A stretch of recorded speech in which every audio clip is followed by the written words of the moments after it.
Israel is a small country in the Middle East. However, the country's military, especially the Air Force, has the region's leading combat power. In the 1950s, the Israeli army often used weapons purchased from Europe, mainly Britain and France.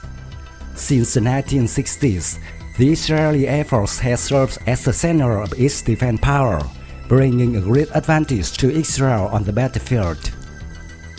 The Israel Air Force dominance at the Middle East stems from its basic combat training, the weakness of the enemies, and the flexible approach to weapons design and procurement.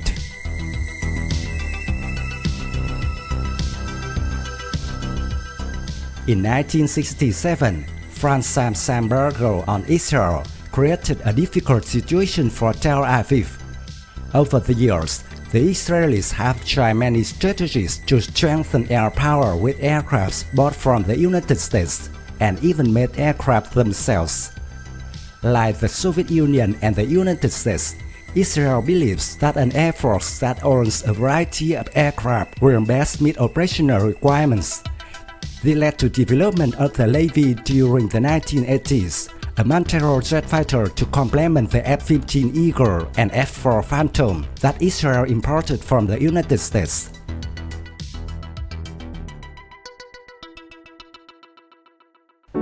Israel's Lavi had been equipped with some US licensed technology. It seems like an F-16 with modified wing design. But life is not like a dream. Developing a completely new and more advanced fighter jet than the F-16 required a huge investment, and the budget for this aircraft was exhausted.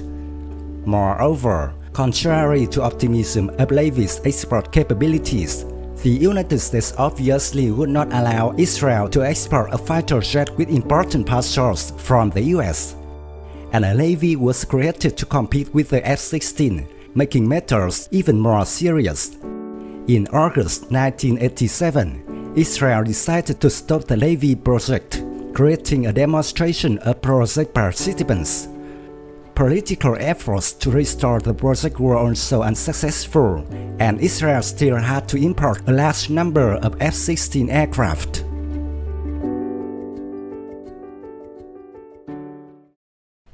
To date, only 2 Lavi prototypes have been completed in a total of 5. One at the Israeli Air Force Museum at Hazerim Air Base, and the other currently at the base of the Israeli Aircraft Industry Group at the Ben Gurion Airport. The name of the aircraft means young lion. When the project began, the aircraft was planned to be a 4th-generation multirole jet engine, acting as the mainstay of the Israeli Air Force. In total, Israel spent up to $1.5 billion on this project. The Israeli fighter had a length of 14.57 meters, a wingspan of 8.78 meters, and a height of 4.78 meters. The empty weight was 7 tons, and the maximum takeoff weight was 19.2 tons.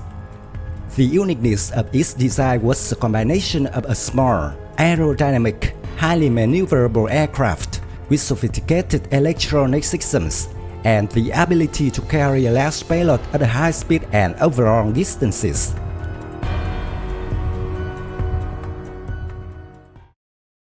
Both single-seat and two-seat versions were developed, of which the two-seat version was expected to be combat-capable two-seat trainers. Lavi's appearance was considerable similarities to the American F-16 fighters, which was slightly smaller in size. Early on, IAI decided to adopt a delta-wing configuration, of which the company was already familiar with through its work on the early Kfir, which was paired with large, steerable canals situated forward of the wing.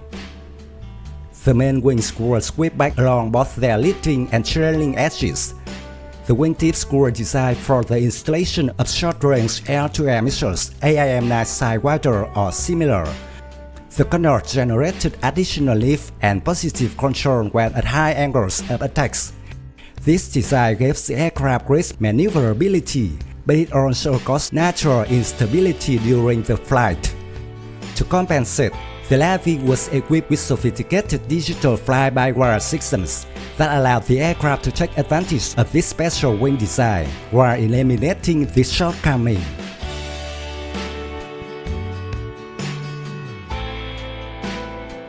The cockpit was located behind the long slender nose under a large bubble canopy, providing great visibility for the pilots. Under the cockpit was an engine air intake, took the form of a plain chin-type scoop with a splitter plate, quite similar to the F-16. The long tubular fuselage offered extremely high aerodynamic efficiency. A single exhaust was fitted at the tail with a single vertical fin above it, and below it were two ventral fins. The undercarriage was a conventional arrangement with a nose square placed aft of the intake and retracted rearwards. The lightweight main gear mounted on the fuselage. The Lavi was equipped with a single Pratt & Whitney PW1120 turbofan jet engine, capable of generating 91.5 kN thrust with afterburner, enabling the aircraft to reach a maximum speed of Mach 1.6. Lavi had a range of 3,700 km, a service ceiling of 15,240 meters, a rate of climb of 254 meters per second.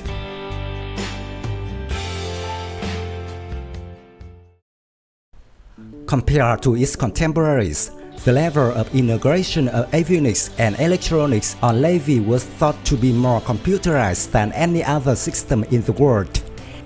In addition to being the first fighter to employ fully digital flight controls, this fighter was also equipped with advanced burn Doppler radar.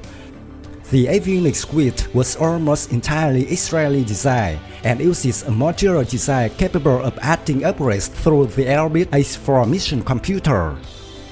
Primary mission for this aircraft was close air support, and in addition, it was armed with a single 30mm cannon and could carry over 7 tons of missiles and bombs on 11 hardpoints and 2 wingtip rails.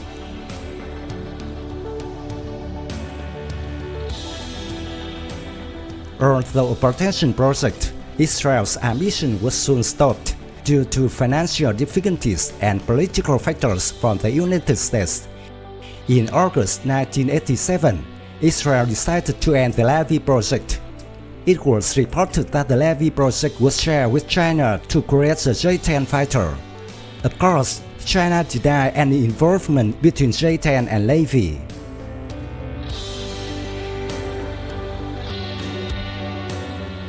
Despite the failure of the Lavi project, it was the premise for the Israeli aviation industry to have great success after that.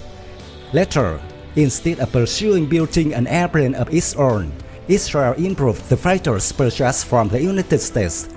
The F-15I Thunder or F-16I Storm have major upgrades to optimize them for Israeli requirements.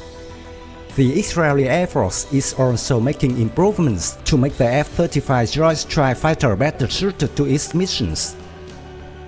Israel's aviation strategy depends on Israel's relationship with the United States. This is true both in the identity of the aircraft and in technical development. Fortunately for Israel, the relationship between the United States and this country will be maintained for a long time.